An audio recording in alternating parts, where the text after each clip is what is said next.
patience is not a strong asset in my family. When I first acquired the brand, I was so focused on let's get this thing going. If I could go back, I would probably take my time, like I said, build the social media first, and that is something that I wish that I had done, because I made a lot of mistakes in it, which obviously the mistakes are how you learn, but I think I could have created a better foundation for myself rather than having to kind of do trial by fire with everything. All right, guys, welcome back. We're here with episode 3 of Beyond the Clutch, and we're with Jared from Take Flyte, and also the CEO and owner, I should say, of Copenhagen Wolves. Jared, why don't you go ahead and introduce yourself to our audience here? My name is Jared. As you mentioned, I own Copenhagen Wolves. I also play for Take Flyte. I've been playing CS for almost 12 years now, so definitely experience in the game and have a lot of love for the game, and thank you for having me on. You're welcome, man. Thank you for coming on. You brought Copenhagen Wolves back from like a 7-year hiatus in 2023, acquiring the brand at just 23 years old. What inspired you to take on this challenge?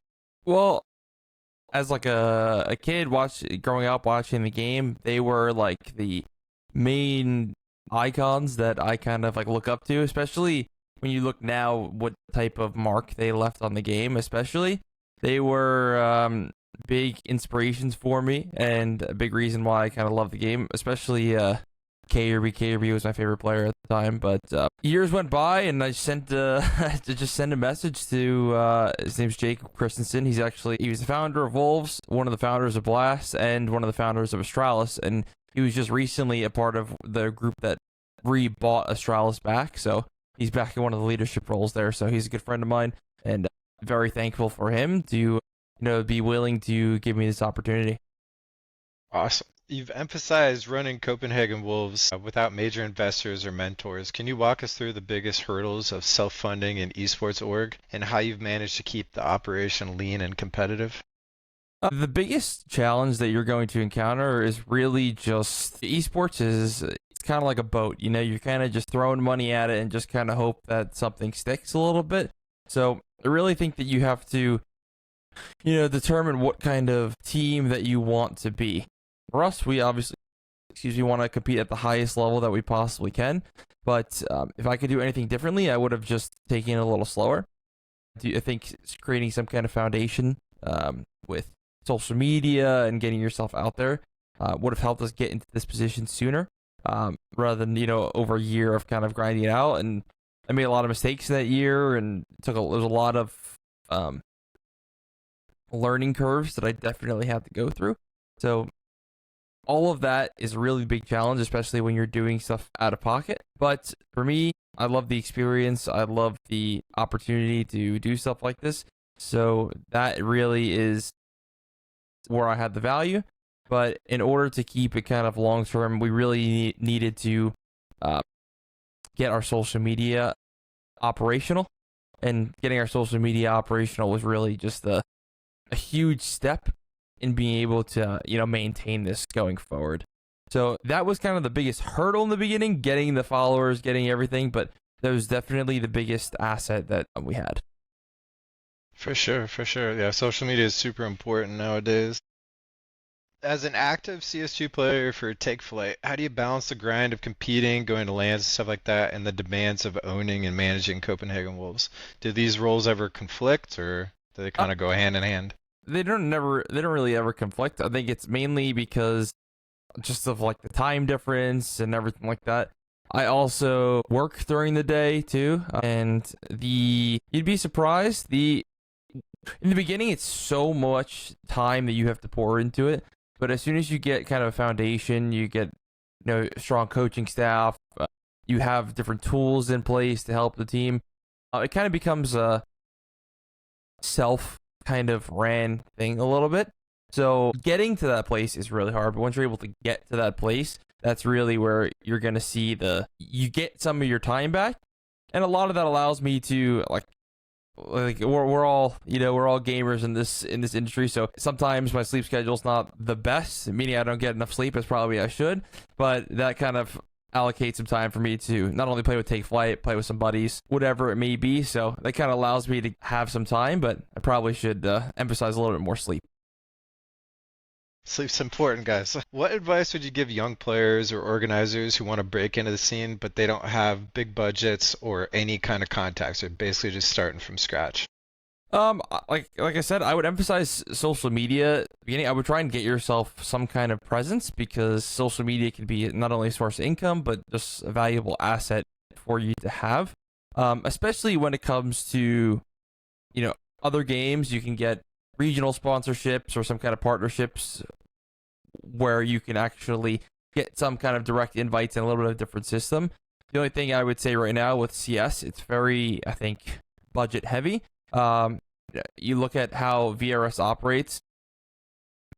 I was just recently explained at last Philadelphia that you actually get like a certain amount for like a LAN playoff win, regardless of who your opponent is. So some of these top teams are able to play a little bit of, say, lesser competition in comparison to, some of these top teams that show up to these events, and they're getting a tremendous amount of points. Like, I'm talking like, for example, my Wolves had played, I think, Favbet the other day, and we had won, and we got 23 points, and they were ranked like 40 spots higher than us. But just by winning at LAN, these teams, in 3 games, were able to accumulate over like 150 points in 3 games, and basically 50 points a game. And they were playing, we're talking like one of the best teams in the world playing like a ESEA main team or something like that. And that's just a huge disparity. But, I think it kind of, it plays into like, I don't want to say like the rich get richer, but like the people who have the opportunity where they're going to be higher seeded in these events and they have the budget to go to these events, they're going to play lesser teams, have a little bit of an easier ride. Therefore, in my opinion, they can capitalize a lot on the VRS in that kind of component. So it's a little bit tough to like say for somebody to come into it, because take a look at Sportsbet. They had to put a lot of money into it before they could even get onto the VRS. Like, they had to go to the DreamHack LAN, they had to go play all these open qualifiers, etc. But I think the main thing is, if you really were trying to get into it, and it was CS, I would say if you can't send them to things like Philadelphia and stuff like that, thankfully there are like the Elite Cups, there is the Dust 2 open qualifiers, there is the prize pick stuff where that can kind of get you those VRS games, and hopefully that's enough to kind of get you on the rankings. I think you need 5, and then that's where you can kind of start building a foundation. But unfortunately, it takes a little bit of time for you to kind of generate that standing for yourself. Absolutely. I wanted to do like a little segue to a question that I don't have on here. Do you think that the VRS system is like working as intended? Do you think it needs to be tweaked a little bit? I mean, I think the general concept of VRS makes sense, and I understand it. I just don't like the idea that it only typically favors the super high ranked and super teams with a lot of budget, I should say. That's my one critique. I don't really think that there should be a world where a team should get, just by winning 3 games versus, say, like main teams, for example, should get, 6x the points versus, say, my team beating a team that's 40 places higher than us. Like, it's meaning if we played that same team 3 times, we would get 60, 70 points in total. But they're playing main teams and getting 150 points for it just by being in like the opening stages of a LAN event that's like a $10,000 event, in comparison to even us playing in like a CCT, which is $50,000 event, So it's like a bigger event, even in like a against better teams.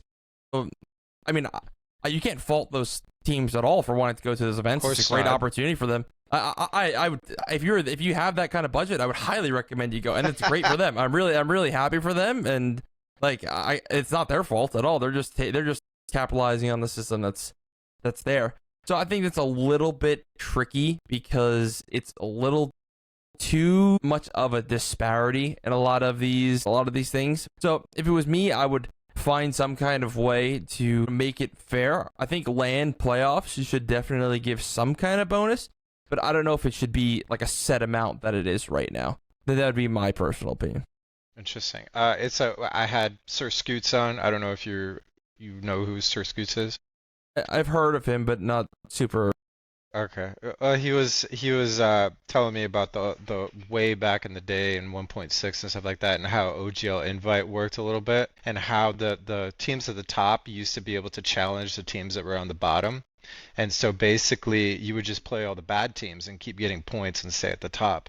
Yep. And VRS a little bit kind of reminds me of that, as you were talking about it, and having the teams with the bigger budgets, the bigger players maybe, be able to just go and clean up at these little lands. So that kind of reminds me a little bit of that. Copenhagen Wolves has a Danish legacy, but you relocated its operations to New Jersey. How do you honor the team's Scandinavian heritage while building a new identity in the US?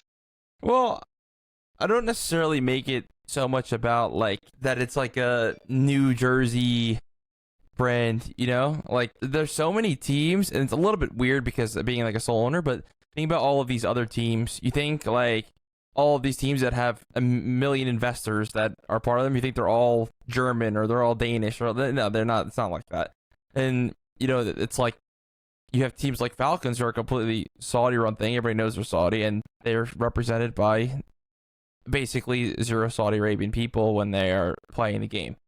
For us, the important aspect of it was to maintain Danish players amongst the team, maintain, we have Danish coach, we have Danish players too. So we really wanted to keep some kind of legacy. Unfortunately, when you take a look at the scene, there's not as many Danish people as there once was, in my opinion. I think a couple of years ago, when you would look, you would see like teams like Astralis like thriving because there was a lot of people and a lot of people who came through Wolves that were, some of the best players of all time.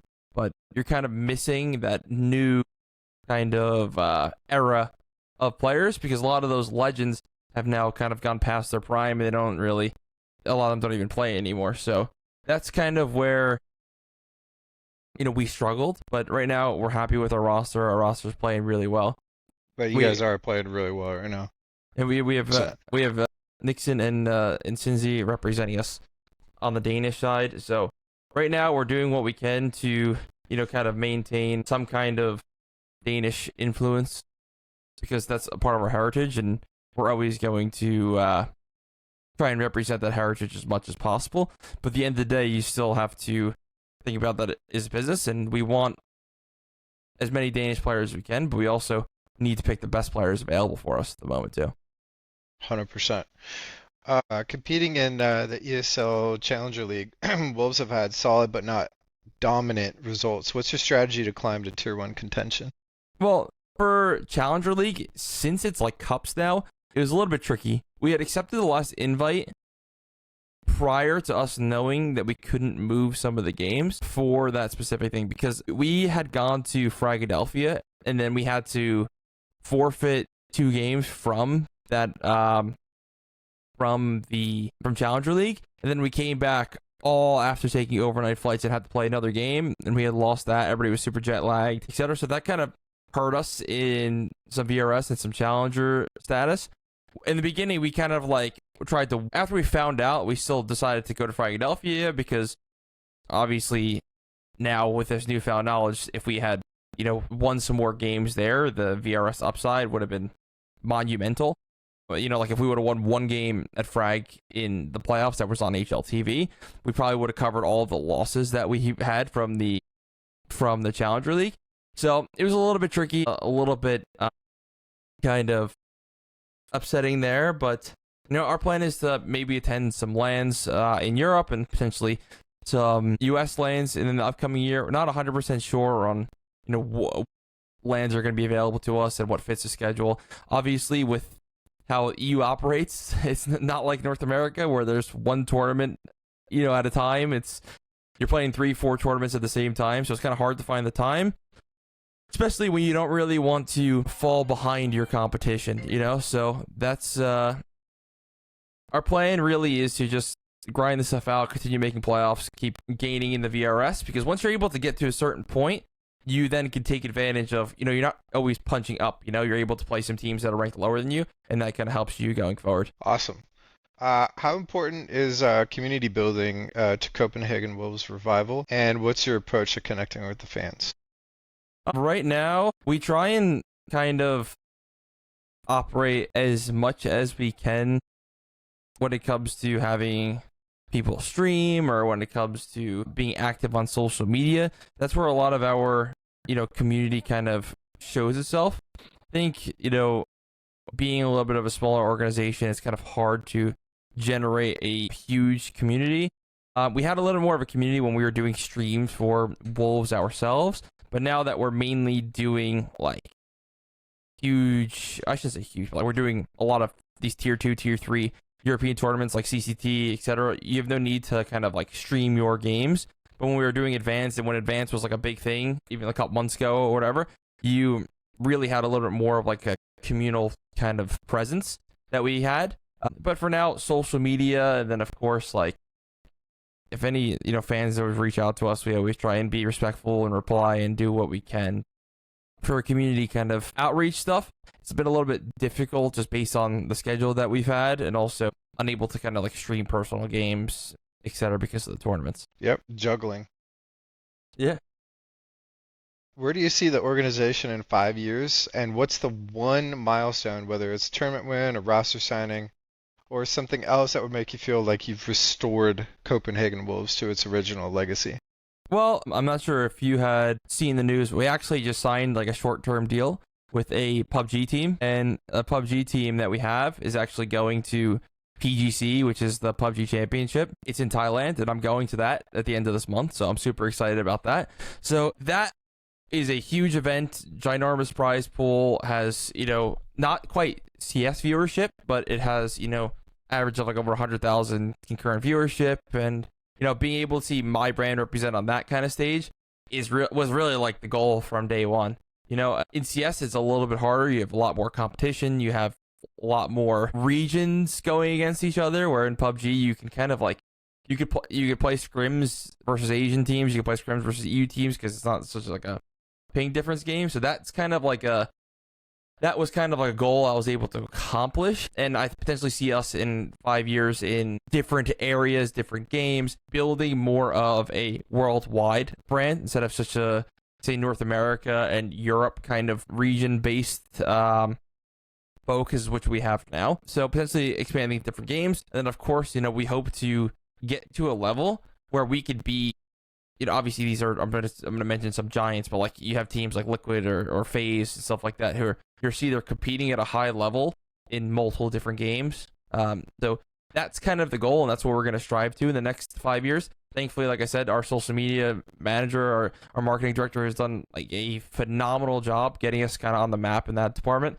So thankfully that will help us in entering other games, and give us a little bit of some credibility, etc. And that's kind of our goal. Definitely branch out. Don't be kind of shy about getting the brand's kind of legacy. And, we always like the idea that, the brand was a little bit of like, even though you look back and you have these ginormous names on the Wolves brand, back then they weren't these ginormous names. They kind of blossomed into that over the 5-6 years after that. So we hope that we can take kind of like a little bit of page out of that book and kind of create these, legacy players and have them, represent us, and hopefully do that for, several different games. That's awesome. That's a beautiful answer. Segueing into basically exactly what you said, Copenhagen Wolves historically produced stars like Device and Glaive, KGB. Also, have you sought advice from these figures or other esports veterans, or? So I haven't necessarily had the luxury of speaking to some of like the greats as much as I would love to. My plan right now is to go to the HLTV Awards, although I'm not 100% sure on how the schedule is going to play out.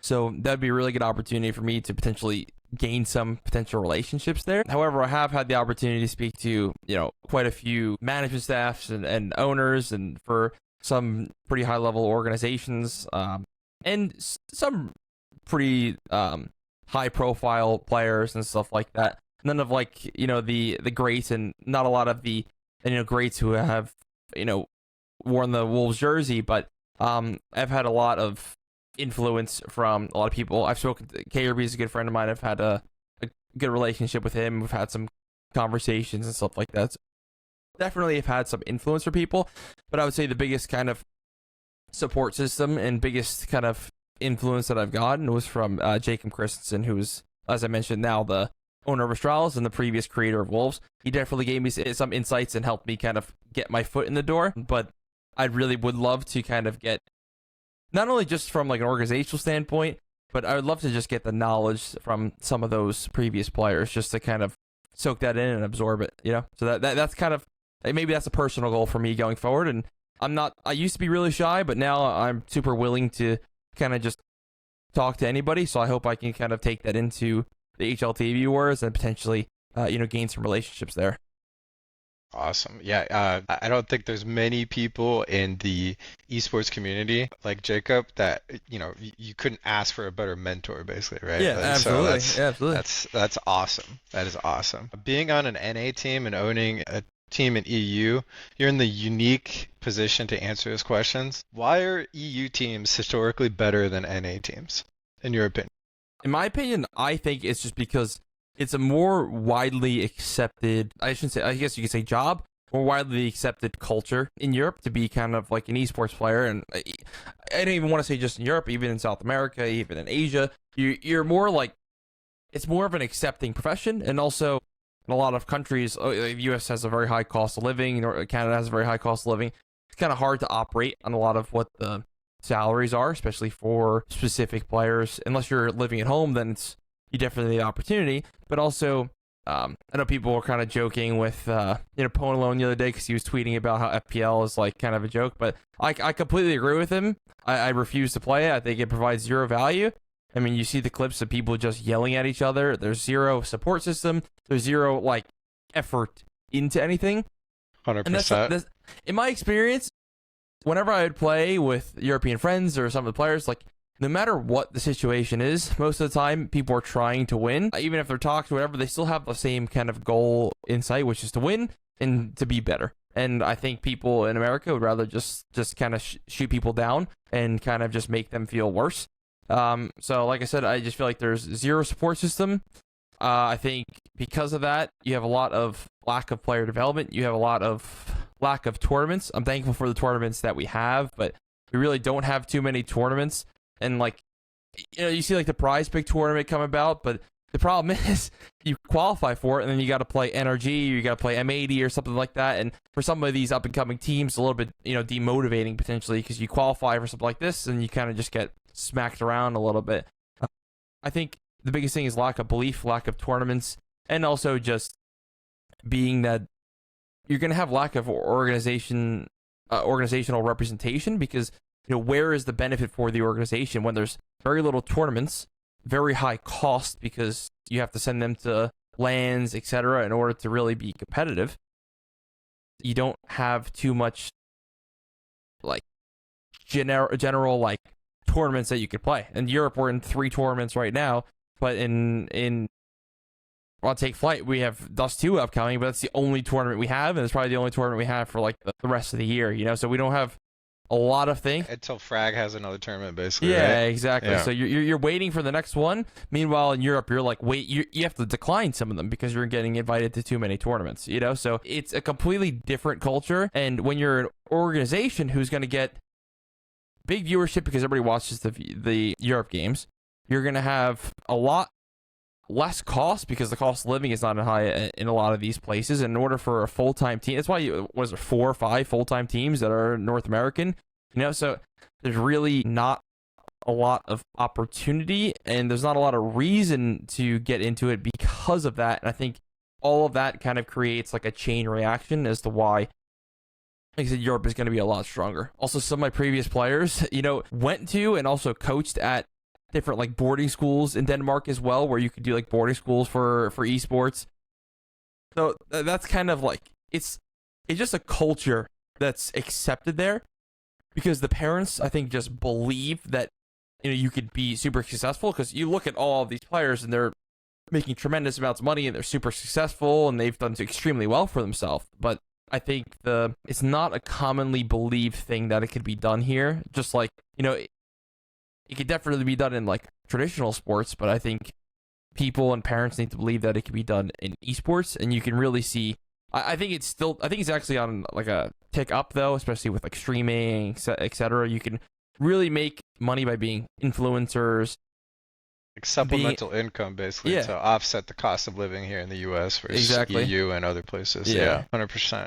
So this is kind of good to segue into the next question as well. What could you change to get NACS back on track? Is there need to be obviously more money? More money is, the root of everything. But maybe more lands like you talked about. Yeah, I mean, I think more tournaments in general, regardless of what they are, would be beneficial, because I think the problem is because of VRS, you have a lot of European teams, which like you can't fault them at all for wanting to come to them. I completely agree with them going, but gone are the days where like your main team or just group of friends is like trying to make playoffs at a Philadelphia event. You know, you look at the one box